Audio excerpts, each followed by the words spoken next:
गावाकडची मस्त अशी सुंदर सकाळ ना ताजं ताजं दूध तापायला ठेवण्यापासून होते आणि दूध तापायला ठेवलं की मग तिथून पुढच्या कामांना सुरुवात होती. तर दूध तापायला ठेवलं आणि पाणी आलं होतं, मग पाणी भरायला घेतलं.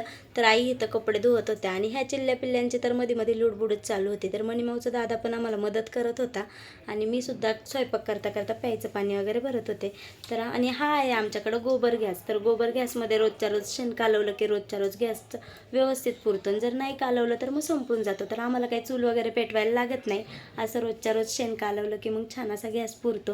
आणि ह्या चिल्ल्या पिल्लांना आईंनी इथं कामाला लावलं होतं पाणी आणून देण्यासाठी.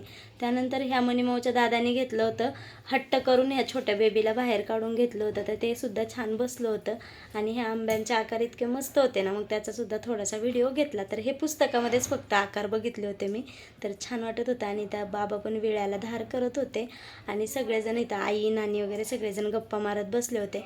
ते बसले होते तोपर्यंत मी पण बसले आणि मग ह्या झाडांकडे माझं लक्ष गेलं. तर ह्या टोमॅटोच्या झाडाला इतके टोमॅटो आले होते ना, तर रोज एक एक टोमॅटो आम्हाला भाजीला वगैरे वापरायला भेटत होतं. रोज एक एक पिकतं आणि तिथं. त्यानंतर मग सगळेजण उठून गेले आणि मग मी घेतलं होतं झाडू वगैरे मारायला. तर सगळे बसले होते तोपर्यंत मी सुद्धा बसले होते आणि मग छान असा झाडू वगैरे मारून घेतला. आणि मग झाडू वगैरे मारून झाला की संध्याकाळच्या स्वयंपाकाची तयारी चालू होते. तर दिवसभरमध्ये काही व्हिडिओ घेतला नव्हता, तसं डायरेक्ट संध्याकाळी घेतला. आजचं ब्लॉग इथंच नव्हते बा.